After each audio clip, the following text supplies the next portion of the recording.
My name is Elena Carter. I'm 38 years old, and 3 nights ago, my smart home system recorded something that was never meant for me.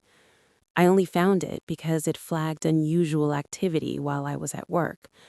At first, I thought it was a glitch until I pressed play and heard my younger sister Megan whispering in my living room. Jason, the evaluation is already scheduled. Once the doctor signs off, Elena won't be able to control her finances anymore. My chest tightened as I listened. She trusts me completely. After guardianship, the house becomes ours. We just need to make sure she looks unstable long enough.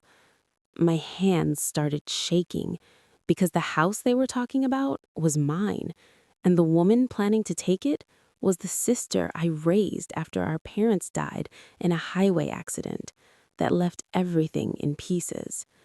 And I still remember the night after the funeral when she sat at the edge of my bed, gripping my hand so tightly her fingers turned pale, because she was afraid that if she fell asleep, she would wake up and find me gone too. And at 26, I didn't feel ready to raise anyone. But grief doesn't wait for readiness, it just forces decisions. And suddenly, I was the one signing school forms, handling insurance calls, learning how to stretch one paycheck across two lives. And for years, we moved forward, slowly, building stability out of something fragile. I worked mornings at a dental office and nights managing accounts for a small construction company, while Megan finished high school, then college, and every milestone felt like proof that we were surviving together. And when she graduated, she cried in the parking lot, hugging me and promising that she would always take care of me the way I had taken care of her. And I believed her, because for years, nothing about Megan suggested anything else. She visited every Sunday, called every evening, and when she met Jason, he seemed calm, polite, and careful with his words, the kind of man who listened before speaking. And when they struggled financially during their first year of marriage, I helped them without hesitation, letting them stay in my guest room after a pipe burst flooded their apartment. And that was when the rhythm of my house changed, slowly at first. Megan started organizing my kitchen without asking. Then she began sorting my mail, saying she wanted to help reduce my stress. Jason offered to fix small things around the house, and gradually they became comfortable enough to move through my space like it was partly theirs. And at the time, I saw it as family closeness, not intrusion. And when Megan suggested installing smart security devices for my safety, I agreed because she framed it as protection, not control. And over the next few months, she became unusually attentive, reminding me about vitamins, scheduling doctor visits, asking casual questions about my memory, and joking in front of friends that I was becoming forgetful. And I laughed because nothing about it felt threatening until I replayed the recording again and realized those weren't jokes. They were seeds, small, careful comments designed to shape how others saw me. And the realization settled heavily in my chest. Because betrayal from a stranger hurts, but betrayal from someone you raised reshapes everything you thought you understood about trust. And as I sat in the quiet living room, staring at the dark reflection in the window, I understood that every small act of kindness over the past months might have been preparation, and that the sister I spent 12 years protecting had quietly started planning to take control of the life I built. And in that moment, something inside me shifted from shock to clarity, because fear makes you freeze, but clarity makes you move. And I decided that I wouldn't confront her yet. I would watch, listen, and quietly secure everything before she realized I knew. Because sometimes the safest response to betrayal isn't anger, it's patience. And if you've ever trusted someone so completely that you never imagined they could be planning against you, then you understand how quiet moments like this change everything. So if stories about hidden motives and silent reversals interest you, follow along and stay connected, because the truth about people often appears when they believe no one is paying attention. That night, I barely slept because once suspicion settles in your mind, every memory begins to shift, and I kept replaying the past few months, noticing details that once felt harmless but now carried weight. Megan insisting on attending my last medical appointment, Jason offering to help manage my online banking when I mentioned being busy, the unexpected visit from a counselor Megan had scheduled, saying she worried about my stress. And at the time, I believed she was being supportive, but now those moments felt like documentation, small pieces quietly forming a narrative that I was overwhelmed, forgetful, unstable. And around 3 in the morning, I remembered something else. 2 weeks earlier, Megan had asked me to sign paperwork she described as emergency contact authorization, and I had signed it casually, trusting her completely. And a cold realization moved through me, because even if it wasn't guardianship, it could still give her limited authority, access to information, leverage in a future claim. And the more I thought about it, the more everything aligned. Megan bringing meals I hadn't asked for, Jason casually asking about my retirement savings, Megan mentioning to neighbors that I had been stressed lately. Each moment subtle enough to seem harmless, but together forming something calculated. And that realization hurt more than the recording itself, because it meant the kindness I had trusted might have been part of a slow, careful performance.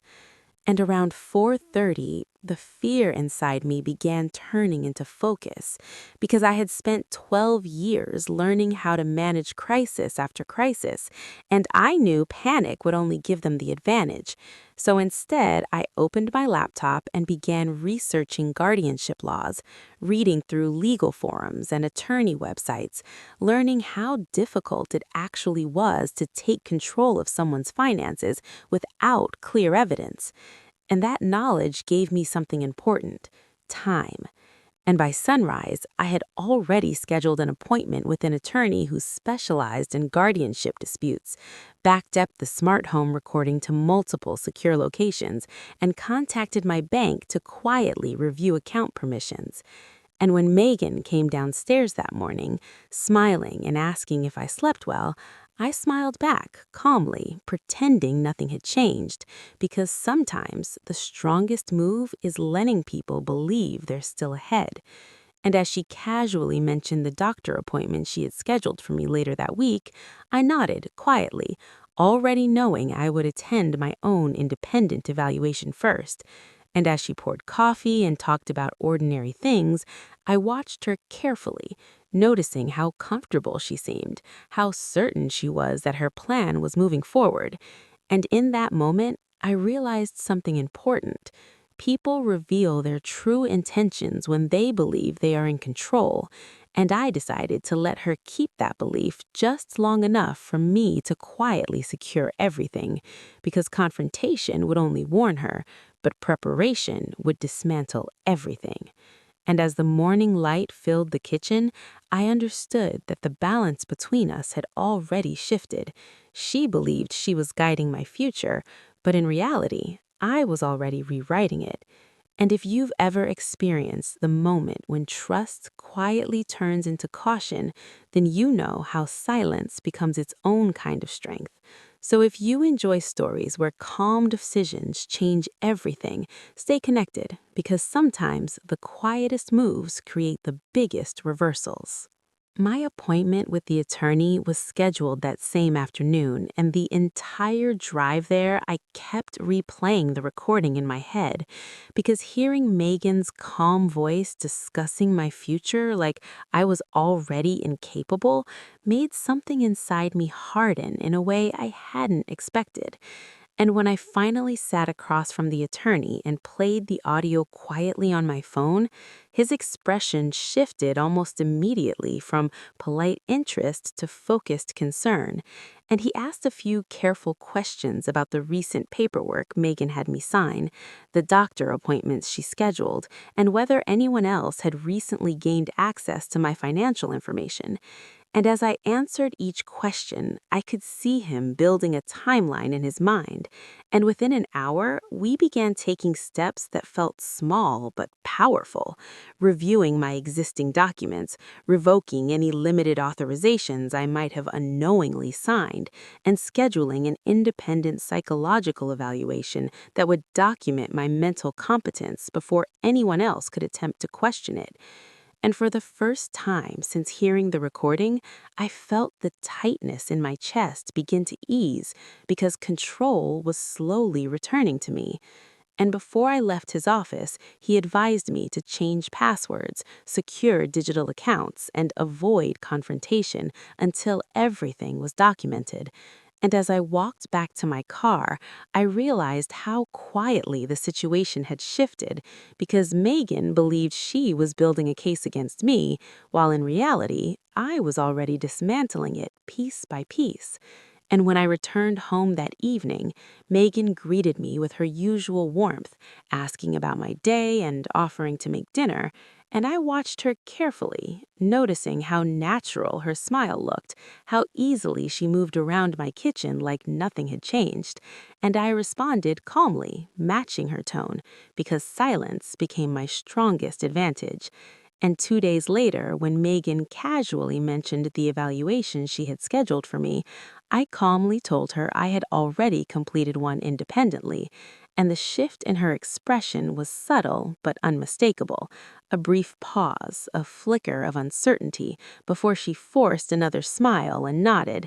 And in that moment, I knew she realized something was slipping beyond her control.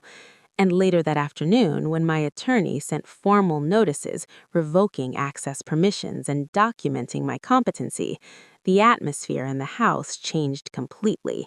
Megan became quieter, Jason avoided eye contact, and the comfortable rhythm they once carried disappeared. And that silence revealed more than any confrontation could, because it confirmed everything I needed to know. And that evening, as I sat alone in my living room, I made the final decision, updating my will, securing my assets, and quietly removing them from any future authority, because sometimes the strongest response to betrayal is distance. And as I finished signing the documents, I realized something that hurt, but also freed me. The sister I spent 12 years protecting had chosen her path, and now I had chosen mine. And if you've ever discovered that the people closest to you were quietly planning against you, then you understand how calm decisions can change everything. So if you enjoy stories where calm decisions change everything, stay connected, because sometimes the quietest moves create the biggest reversals.